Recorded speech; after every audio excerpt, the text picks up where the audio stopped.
Emotional wellness, the ability to successfully handle stress in our life and adapt to the changes in one's life. Quote, I don't want to be at the mercy of my emotions. I want to use them, to enjoy them, and to dominate them. Unquote. Oscar Wilde. हमारे जीवन में तनाव को सफलतापूर्वक संभालने और जीवन में आए हुए परिवर्तनों को अनुकूलित करने की क्षमता ही भावनात्मक कल्याण या भावनात्मक स्वास्थ्य या भावनात्मक खुशहाली होती है। ऑस्कर वाइल्ड कहते हैं, मैं अपनी भावनाओं की दया पर निर्भर नहीं रहना चाहता। मैं उनका उपयोग करना चाहता हूं, उनका आनंद लेना चाहता हूं और उन पर हावी होना चाहता हूं। और इसी के साथ आप सभी का स्वागत है making way to hashtag inclusive community, a podcast of hope की आज के इस नए एपिसोड में। और ये पॉडकास्ट बचपन के पिटारे से और लिटिल स्टोरी टेलर्स की एक कोलैबोरेटिव सीरीज है। Today, we welcome Ranjana Panch, a therapeutic art practitioner, certified counselor, and life coach dedicated to enhancing emotional well being through therapeutic art and mentorship. A freelancer who is also associated with VIEW Therapy Education. Additionally, she proudly serves as an awareness ambassador and core team member of TSA. Hearty welcome, Ranjana. Thank you, Dina and Deepa, for making me part of this podcast of hope. I'm grateful for being part of this initiative. Hope, Bachpan Ke Pitare and the Little Storyteller brings more joy and hope in everyone's life. Yes, that's the idea, to bring joy and happiness and hope to everyone's life. So, Ranjana ji, Yeah. please share your journey from being a physiotherapist to an emotional well-being coach. मतलब ये दोनों काफी opposite चीजें हैं मेरे ख्याल से, unrelated. So, please, if you could share your journey. Sure, Deepa ji, actually, this professional shift was not a planned event, but purely driven by my personal experiences in life, which gradually shaped my current career as a certified counselor and a coach. So this all started, this career shift phase started in the year 2017 when I was diagnosed with breast cancer. I went through a transformative phase of my life where I somehow got a chance to reconnect to my true self. When I say true self, I mean हमारा वो हिस्सा जो जिंदगी की भागदौड़ में कहीं ना कहीं पीछे रह जाता है क्योंकि हम खुद को प्रायोरिटी में नहीं रख पाते।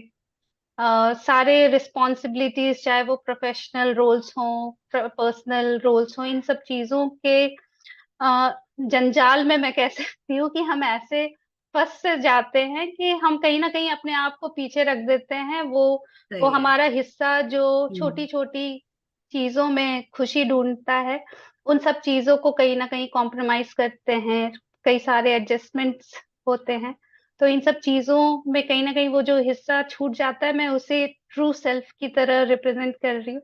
So that phase gave me time to reconnect to my that part of life, and which really helped me in overcoming whatever challenges I was going through. So that's how I started feeling the importance of emotional health, that resilience which everyone talks about, कि वो bounce back करने की ability हर इंसान की किसी भी ऐसे phases से गुजरने के बाद. So that gave me uh, that sense of uh, being there in a position where I'm truly connected to myself, and that can help me in healing. So that gave me that whole idea, and gradually धीरे धीरे, मतलब ये ऐसा मैंने जो कहा कि ये प्लान्ड नहीं था, बट चीजें ऐसी होती गई और मुझे लाइफ में ऐसे अपॉर्चुनिटीज मिलते गए जहां मुझे लगा कि no, this is my life calling kind of thing, ki no, this is something I should do. And that's how I started doing different kind of certification courses to equip myself better, कि जो भी मुझे मेरे life learning से सीखने को मिला, अगर मैं किसी और को वो चीजें बता रही हूँ, तो I should have strong base behind that also, क्योंकि हर चीज तो हमारी इंडिविजुअल एक्सपीरियंस के बेसिस पे नहीं होती, and that's how this professional shift took place. Wow. So, you spoke about emotional well-being, and I just wanted to understand. In fact, both of us wanted to understand, is emotional well-being different from mental well-being? If you could like tell us more about emotional well-being. Yes, actually, if you see about life, so uh, I can say that for overall well-being there are different aspects. मतलब आप देख लीजिए, चाहे वो physical health हो, हमारा social wellbeing हो, हमारा मेंटल हेल्थ हो, ये Mm-hmm. सारे डिफरेंट डिफरेंट एस्पेक्ट्स हैं हमारी लाइफ में, which is impacting our overall wellbeing. So emotional wellbeing is also very much part of it. तो Mm-hmm. इसे हम एक सेपरेट एंटिटी की तरह भी इंटायरली नहीं बोल सकते, बट एक बहुत बड़े गोले का एक छोटा सा पार्ट डेफिनेटली ये भी है, जो कि एक बहुत इंपॉर्टेंट रोल प्ले करता है, क्योंकि ये हमारे फिजिकल हेल्थ, मेंटल हेल्थ, हमारे रिलेशनशिप्स, मतलब हमारे सोशल वेलबींग, इन सभी एस्पेक्ट्स में बहुत इंपॉर्टेंट रोल कंट्रीब्यूट करता है. So that is how you can differentiate that.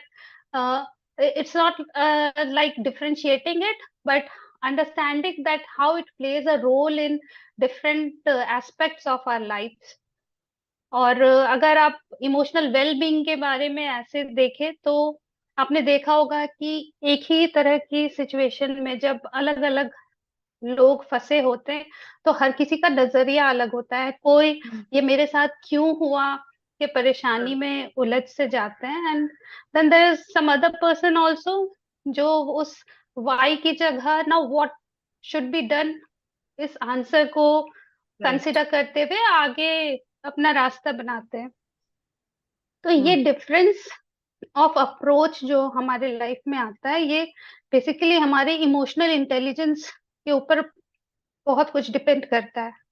तो कई लोगों में नेचुरली ये इमोशनल इंटेलिजेंस अच्छा होता है, हायर लेवल पे होता है, बट कुछ लोगों में ये कम होता है. बट दिस कैन बी, मतलब ये सीखा जा सकता है, अडेप्ट किया जा सकता है, by practicing different kind of things, इसे अडेप्ट किया जा सकता है. तो इमोशनल वेलबींग के बारे में जब हम कहते हैं ना, तो हम यही इमोशनल इंटेलिजेंस को इम्प्रूव करने की एबिलिटी को डेवलप करने के बारे में हम बात करते हैं, ताकि वो रेजिलियंस, जो बाउंस बैक करने की एबिलिटी है, उस चीज पे काम किया जा सकता है. How we can get that ability. So emotional wellbeing is focusing on those aspects only to improve your emotional intelligence and emotional resilience, which can help you in living a better and improved life, जहाँ पे आप well balanced हो करके problem solving skill develop करते हो, creatively सोचने की ability, अपने रिलेशनशिप्स, मतलब इंटरपर्सनल मतलब खुद के साथ रिश्ते और बाकी लोगों के साथ जो आपका रिलेशनशिप होता है, उसको इम्प्रूव कर सकते हो. सो that is what emotional wellbeing is all about. Okay. Okay. So emotions that one goes through, how you understand. But one thing that I wanted to know is, uh, many times we find people complaining about, the different morning, I'm not okay. This is what I'm going through.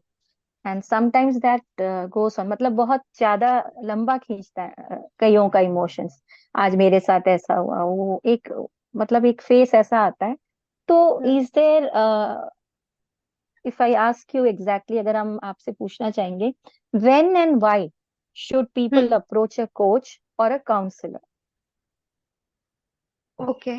So, Nina, here, first of all, it's important to understand what is the role of a coach and what is the role of a counselor.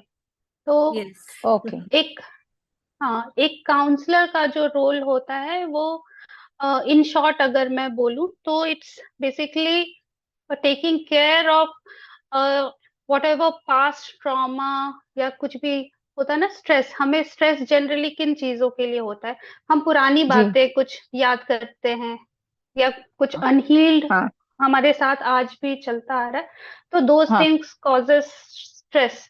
तो उन हम्म चीजों को mainly जो past से आपके related है, जो आपके प्रेजेंट को इम्पैक्ट कर रहा है, वो चीजें मेनली काउंसलर्स उन चीजों को डील करते हैं। और कोच जो है वो फ्यूचर को कंसीडर करते हुए आपको गाइड करते हैं। Okay, okay. आपके फ्यूचर गोल्स क्या हैं?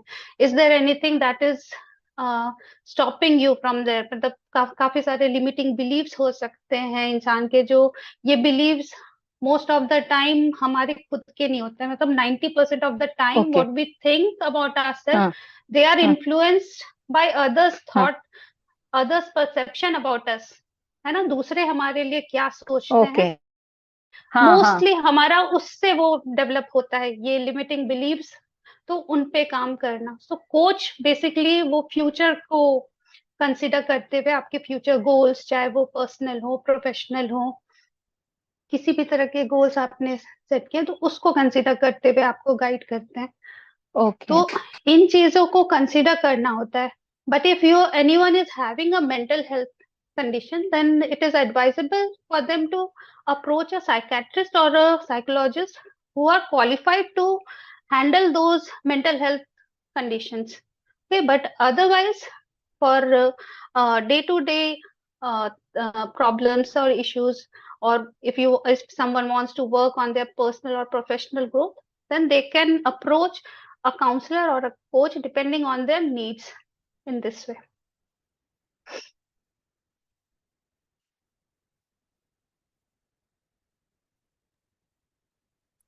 तो आपने बहुत सही बात बताई, थैंक यू। हम लोग पूछना भी चाह रहे थे कि what is the difference between coach and counselor, so thank you Yes. for telling that. So अब हाँ, आपने बात की थी थेरेप्यूटिक आर्ट, हमने सुना है आर्ट जी। Therapy. So how is this art therapy different from therapeutic art, if at all there is a difference? Yes, Deepa, there is definitely a difference between art therapy and therapeutic art. So right now, how I said no कि अगर अगर आपको किसी तरह की mental health condition या कुछ भी ऐसे हेल्थ कंसर्न्स की वजह से आप अगर किसी के पास जा रहे, सो आर्ट थेरेपिस्ट जो होते हैं, they are licensed registered practitioners. Okay, full time course होता है वो करके, and then they are equipped to see those cases, है ना? उन मेडिकल केसेस देख सकते हैं। बट थेरेप्यूटिक आर्ट के लिए आपको लाइसेंस्ड प्रैक्टिशनर होने की जरूरत नहीं होती है। And here you are not dealing with any kind of mental health conditions. Treatment यहाँ आप नहीं कर रहे हैं, थेरेपी आप हम नहीं देते हैं इसमें। ये बेसिकली ये होता है कि जो भी थॉट्स, इमोशंस, ये सारी चीजें जो स्टक होती है, मोर of a expressive kind of thing. अलग अलग एक्टिविटीज, दोनों ही चीजों में अलग अलग एक्टिविटीज होती हैं, बट उनका पर्पस ऐसे वेरी हो जाता है कि एक आपको ट्रीटमेंट के तौर पे, एक थेरेपी के तौर पे दिया जा रहा है, and the other one is more about expressing and coming out of whatever thoughts and emotions are stuck within you. हम उसे अपने अवेयरनेस के लिए भी, कि कई बार होता है ना कि हम चीजें जानते हैं, कई बार होता है हम चीजें नहीं जानते हैं, बट एक प्रोसेस में जब हम चले जाते हैं, when we are focused and doing something, तो उस प्रोसेस के दौरान हम उन चीजों को लेयर बाय लेयर है सो अनकवर करके ज्यादा बेटर समझ सकते हैं। एंड फिर वो जो भी सिचुएशन है या जो भी थॉट है जो एक पर्टिकुलर अनप्लेजेंट सिचुएशन में हमें डाल रही है या चीजों को मैनेज करने में डिफिकल्टी कॉज करती है, उसे मैनेज करना फिर आसान हो जाता है। Because then we are more aware of the underlying causes behind whatever is going on in terms of emotions and thoughts. तो ये एक डिफरेंस है इन दोनों के बीच में। सो दोनों का पर्पस वही है, but the difference is art therapist is more equipped and they can practice as a medical practitioner, but not therapy. But therapeutic practitioners, they can't do that way. Okay. अगर मैं सही समझ रही हूँ, if you please correct me if I'm wrong, Okay. therapeutic art is something which I could understand is कि if you are going through something or even if you are not going through something, आप किसी difficulty में हो या नहीं हो, but Hmm. आप paper पे या कैनवस पे पेंसिल या Hmm. कलर लेके अगर आप कुछ लाइंस ड्रॉ कर रहे हो या कुछ आर्ट पीस Hmm. क्रिएट कर रहे हो और उससे आपके मेंटल बैलेंस को या आपको कहो कि आपको थोड़ा सा अच्छा लग रहा है, आपको रिलैक्सेशन लग रहा है वो पीस Hmm. क्रिएट करके, वो बहुत सुंदर Hmm. हो ऐसा कोई जरूरी नहीं, वो कोई बहुत जरूरी नहीं। जिसको हम कहें कि बहुत डिटेल या कोई पर्टिकुलर फिगर आपने बहुत अच्छी सुंदर सी ड्राइंग बनाई है, ऐसा कोई जरूरी नहीं। आपने शायद लाइनें खींचते गए खींचते गए खींचते गए और Hmm. लाइनें खींचते खींचते आपको शांति मिल रही है, आपको अच्छा लग रहा है, और maybe sometimes you are scribbling on a paper, so Hmm. इससे Hmm. आपको थेरेप्यूटिक या आपको बहुत रिलैक्सेशन मिल रहा है। So is this what Healing. Is therapeutic art? It's about Yes, yes. healing. Yes, Hmm. it's very much आपने जो बताया ना, it's very much similar to that only. It's about the Hmm. process. वो जो process Hmm. आपने जैसे कहा ना कि कुछ ड्राइंग कर बना रहे हैं या लाइंस हम डाल रहे हैं, तो उस Hmm. प्रोसेस में जितना माइंडफुली आप प्रेजेंट होके वो उसको कर रहे हो, कर। तो एक शिफ्ट होता है ना। मतलब माइंड में बहुत सारी चीजें चल रही हैं, काफी सारे थॉट्स चल रहे हैं, and it's all wandering around. आपको पता नहीं है, कभी दिमाग में ये आ रहा है, कभी वो आ रहा है, but when you sit with a pen and a paper, ऐसा कोई जरूरी नहीं है कि कैनवस वगैरह ही हो, even a page of your diary, वहां पे भी आप सिंपली स्क्रिबल भी कर रहे हो।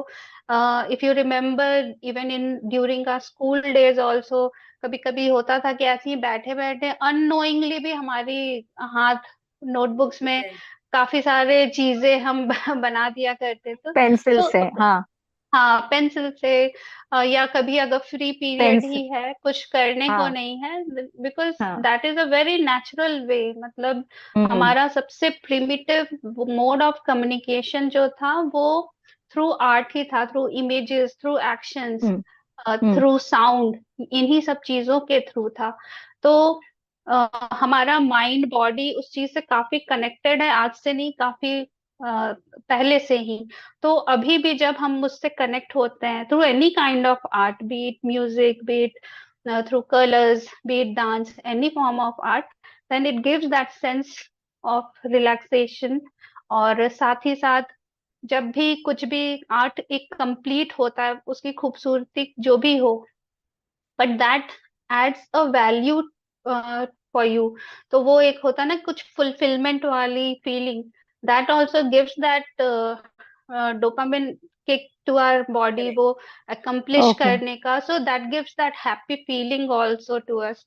तो ये सारी चीजें, काफी सारी चीजें कनेक्टेड होती हैं, जो सुपरफिशियली भी एक आर्ट के फॉर्म पे दिख रहा है, बट इंटरनली भी हमारे बॉडी को, माइंड को रिलैक्स फील करने में, फोकस फील करने में हेल्प करते हैं।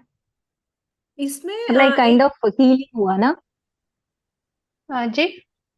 एक काइंड ऑफ हीलिंग हुआ ना थेरापेटिक आर्ट, मतलब yes, that process is very healing kind of healing. Experience. Hmm. True. और ये आर्ट थेरेपी जहाँ पे आप यू कैन हेल्प पीपल, मतलब एक तरीके से वो काउंसलिंग और ट्रीटमेंट टाइप, राइट? क्लिनिकली आप दैट हेल्प इज, कर सकते। यस, क्लिनिकली उसमें हेल्प किया जा रहा है। मतलब बहुत सारे मेडिकल हेल्थ कंडीशंस होते हैं ना, उस उन चीजों में भी आर्ट थेरेपी का यूज किया जाता है। So that is more advance thing which is having a wider spectrum to cover, और उसमें मेडिकल कंडीशंस भी कवर किए जाते हैं as a treatment modality, as a tool वो किया जाता है।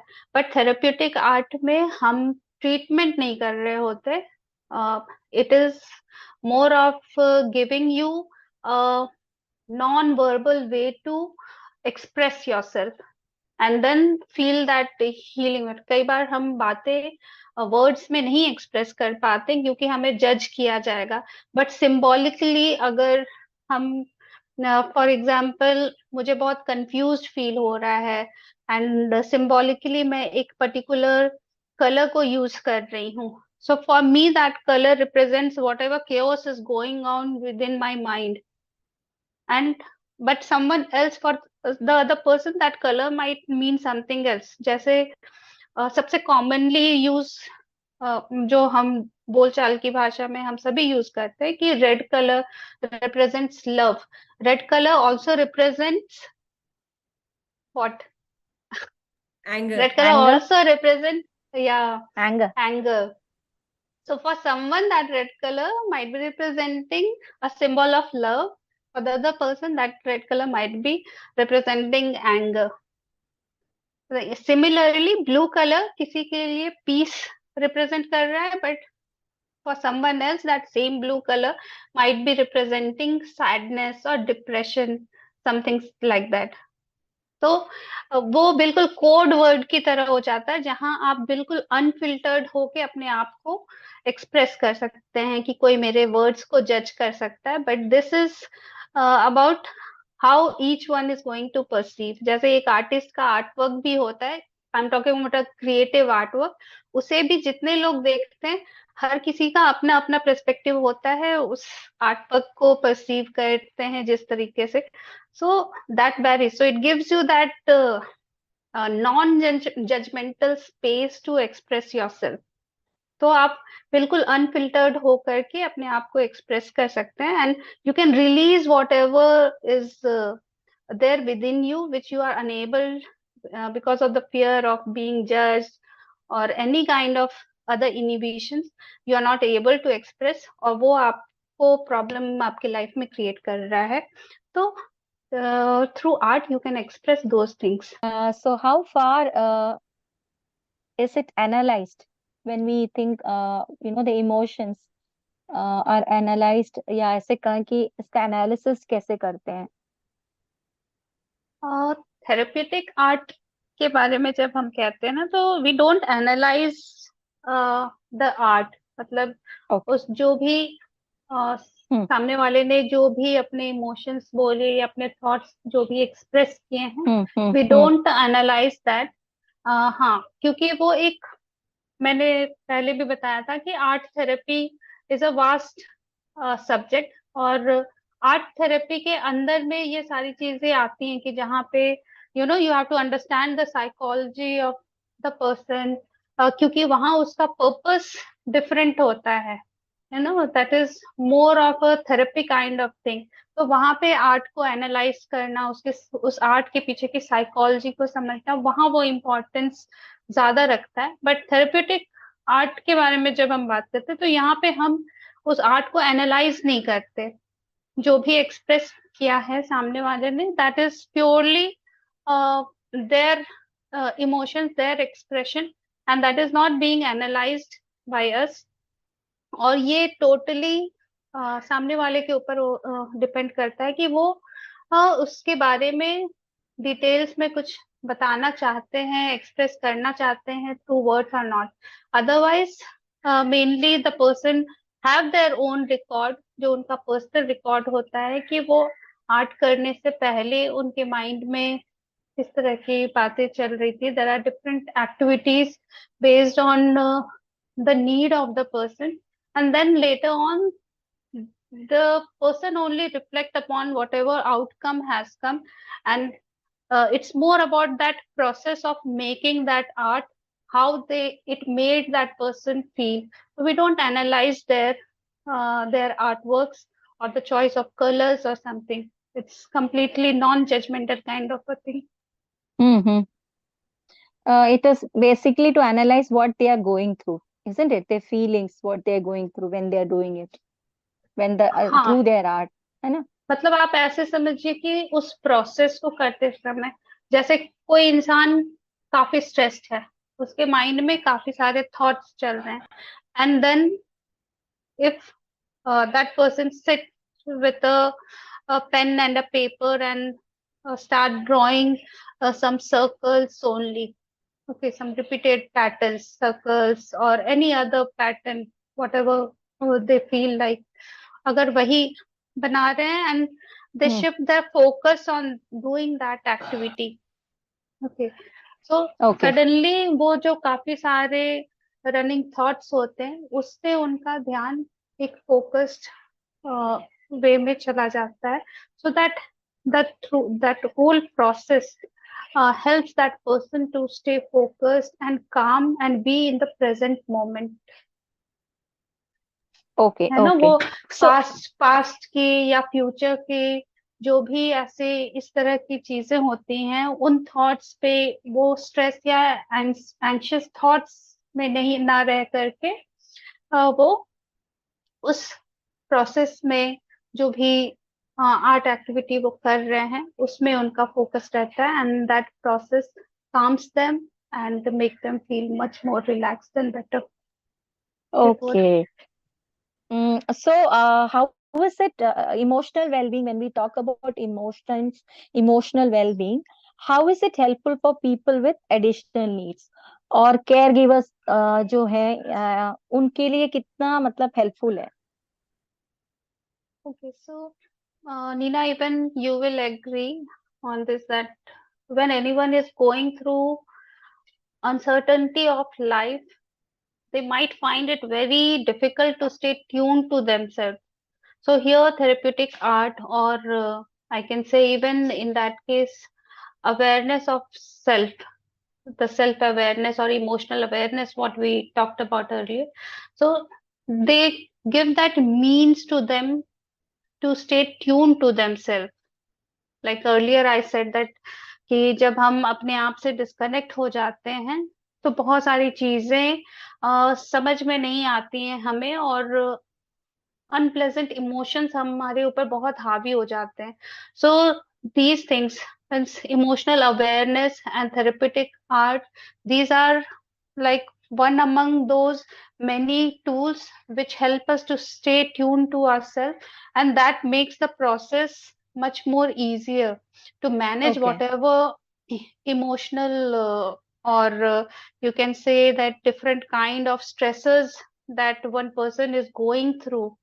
क्योंकि इतनी अनसर्टेनिटी होती है, हमें पता नहीं होता है, काफी सारी चीजें हमारे लिए नई होती हैं ऐसे सिचुएशंस में, इनिशियल डेज में specially.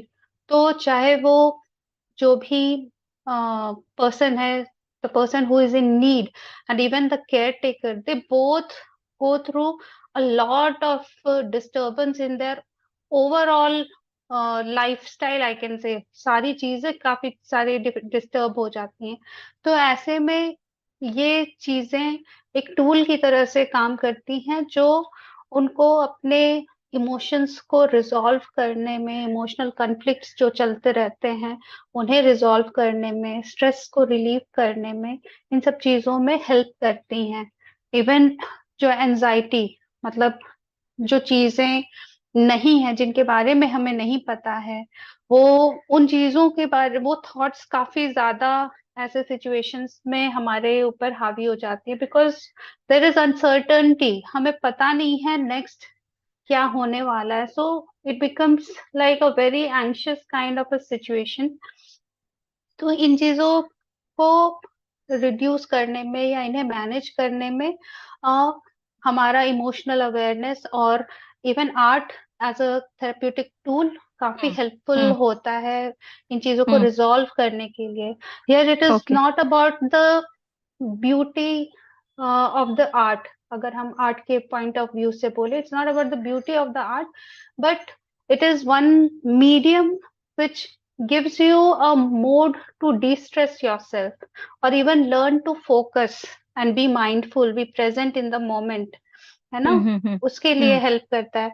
So it's very easy in such situation, it's very easy to become absorbed in your own words और द स्टोरीज. मतलब आपके पर्टिकुलर सिचुएशन जो डिफिकल्टीज चल रही हैं उस चीज में ही बहुत इंडल्ज हो जाने का चांसेस रहता है.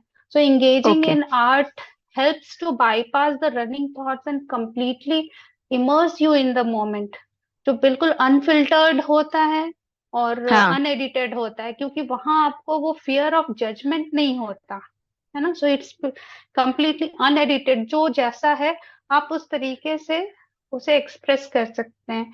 चाहे वो एक कोलाज बनाना हो, जहाँ पे किसी तरह का अगर स्ट्रेस है, या कई बार होता है कि धीरे धीरे करके सर्टन सिचुएशन क्लब हो करके एक फ्रस्ट्रेशन का रूप ले लेते हैं, तो उन चीजों को भी एक्सप्रेस करने का एक मोड हो जाता है। आप कोलाज बनाइए, अपने जो भी ड्रीम्स, डिजायर्स या हैप्पी मोमेंट्स, डिपेंड करता है, आप कुछ एक थीम सोच करके उस पे एक कोलाज ही बनाइए, so that helps you to get that picture on a board, so that gives you pleasure also। और वो बनाते वक्त भी आप जिस प्रोसेस के थ्रू जा रहे हैं, वो सारे फोटोज, वो थॉट्स जो आपने लिखे हैं, they help you to connect to your happy self, है ना।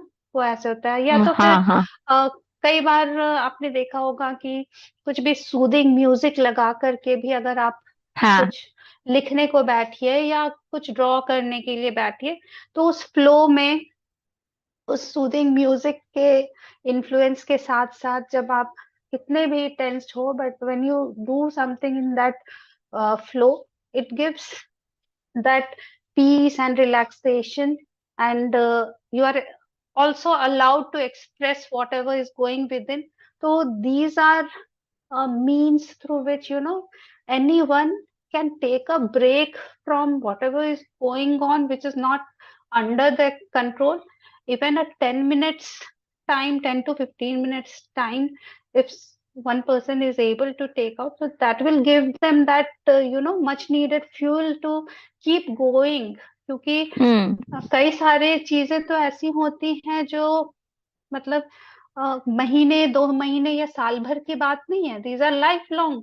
कई सारे ऐसे कंडीशंस होते हैं जो लाइफ लॉन्ग चलने वाले जी हैं। So there the care givers need to take care of themselves also. तो ये कुछ बहुत ही सिंपल सी चीजें होती है जो घर पे इजीली कोई भी कर सकता है, थोड़ा सा टाइम निकाल करके। If one wants, they can do it.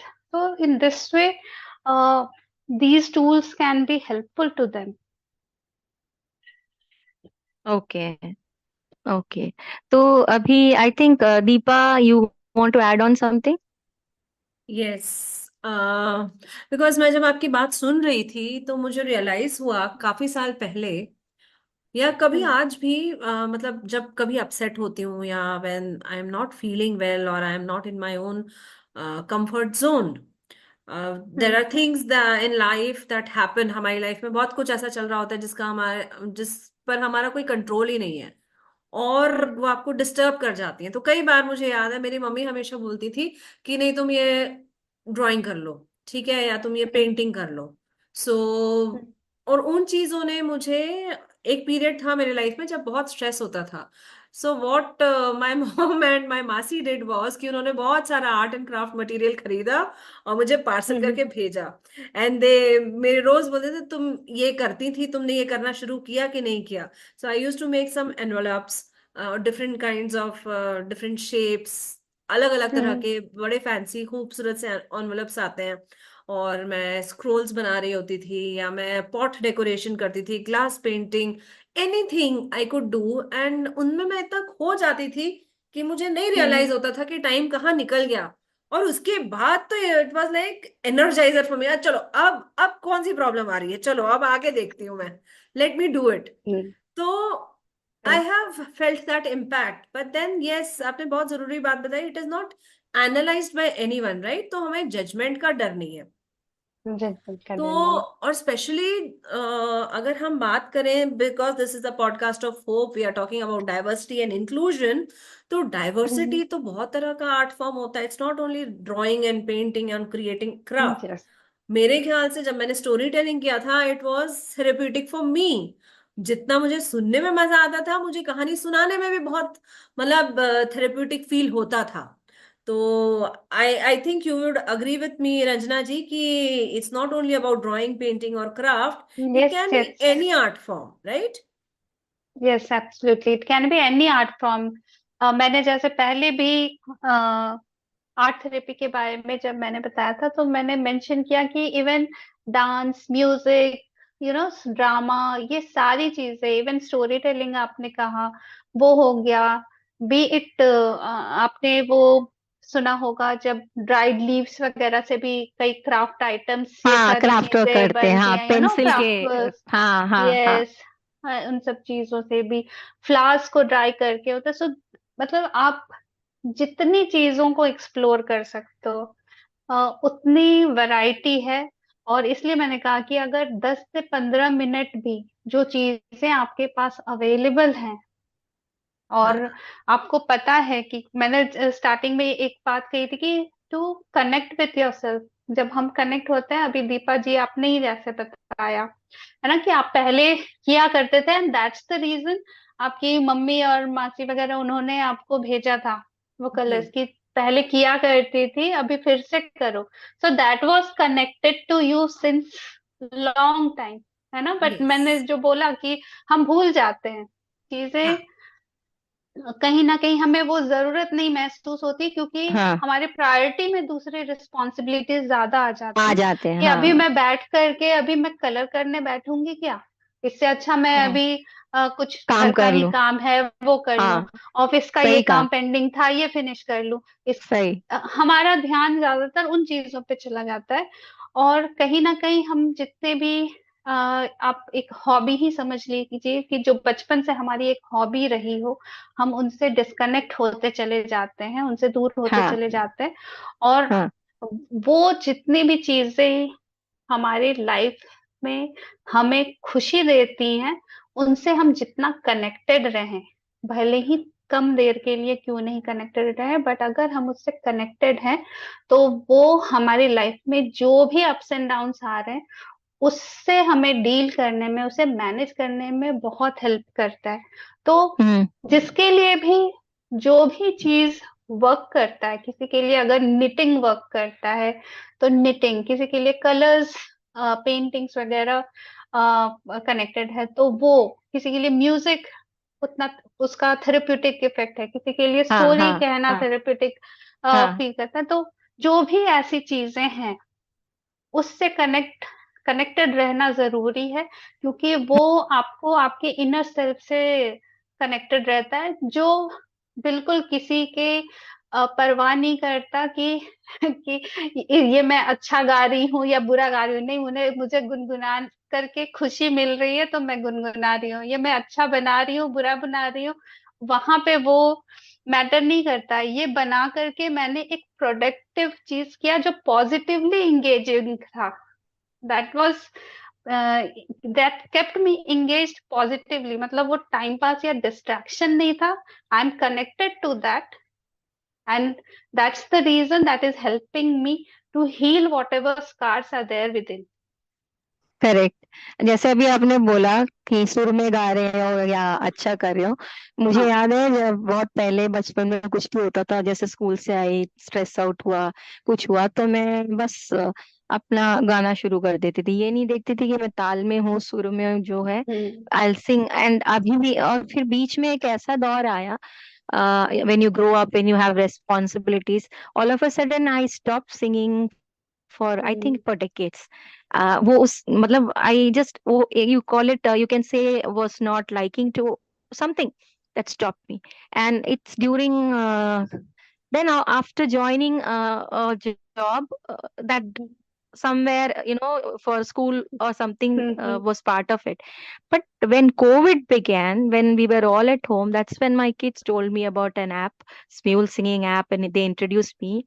And there I hmm. found wonderful bunch of singers. And then again I restarted my singing after decades. You won't believe. I hmm. used to go off track using the karaoke, but it hmm. was okay for me. People listening to me were, they were happy as long as they knew my voice is okay. But yes, their timing should be perfect. अब जाके मैं पहले की तरह हो रही हूँ. तो now I feel that if I am low, I hmm. have something to look upon, है ना? यस, तो true. yeah, that was really what you call, very informative thing that you shared with us. तो मेरा आपसे एक सवाल ये है कि what does inclusion and diversity mean to you? Actually, here I'm not talking about any particular condition or something. I'm talking in general कि अगर आप इन जनरल अपने आसपास देखें तो कई सारे थॉट्स हमने पढ़े होंगे, है ना, कि हर किसी की लाइफ में कुछ कुछ चीजें चलती रहती हैं. So be patient to someone, be kind to people. So for me, inclusion means that only, that each one of us are unique. Some might be having a little more challenges, some might be having little less, but each one of us are unique individuals. So accepting each unique person with as they are, उनके कमियों और उनके गुणों दोनों के साथ accept जब हम करते हैं, then you know that possibility of improving oneself is also that also increases. मेरे लिए इंक्लूजन का मतलब वही है, that to accept everyone with their unique special qualities and also with their unique flaws, because that makes each one of us special. So well said. And well, I think this should be our concluding statement as well, na? To accept everyone as they are with all their positivities and all their uniqueness. हर किसी में कोई ना कोई कमी, कुछ ना कुछ positivity होती है. और आपने बहुत बिल्कुल. खूबसूरत बात की, बहुत जरूरी बात की रंजना जी, कि हमें अपने इमोशनल वेलबींग की बहुत ध्यान रखने की जरूरत है. Whether we are individuals, whether we are students, और मे बी समवंस चिल्ड्रन और पेरेंट्स और एनीवन, हर किसी को इमोशनली बैलेंस्ड रहने की, इमोशनली साउंड रहने की बहुत जरूरत है, और उनका हक है ये. This is the basic right each one of us has. और मेरे अपने एक्सपीरियंस से मैं कह सकती हूँ कि जब तक हम खुद खुश नहीं रहते, जब तक हम अपने आप को खुश नहीं रख सकते, तब तक हम किसी और से कैसे उम्मीद करें कि कोई और हमें खुश रखे. Yes, और everything starts from within. Self, पहले, yes, with. that's it. So we can conclude this episode here. It was wonderful talking to you, getting insights from you. Thank you so much for being here, telling us the difference between the therapeutic art and art therapy, and the coach and a counselor. ये बहुत जरूरी चीजें होती हैं जानने के लिए. अक्सर हम पूछ नहीं पाते किसी से कि इनमें क्या डिफरेंस है, और इस वजह से हम उन चीजों को अप्रोच नहीं कर पाते. हालांकि डेली लाइफ में किसी के लिए कुकिंग थेरेपेटिक हो सकता है, किसी के लिए घर की क्लीनिंग थेरेपेटिक हो सकती है, किसी के लिए डांसिंग. किसी भी तरह से हमें पैसों की जरूरत नहीं है अपने आप को ठीक रखने के लिए, राइट. और बस इसी के साथ बस यहाँ इतना ही. अगले एपिसोड में हम किसी और इम्पोर्टेंट चीज पे बात करेंगे. और तब Thank तक you. सुनते रहिए और प्यार करते रहिए बचपन के पिटारे से और लिटिल स्टोरी टेलर्स को. Thank you so much. Thank you.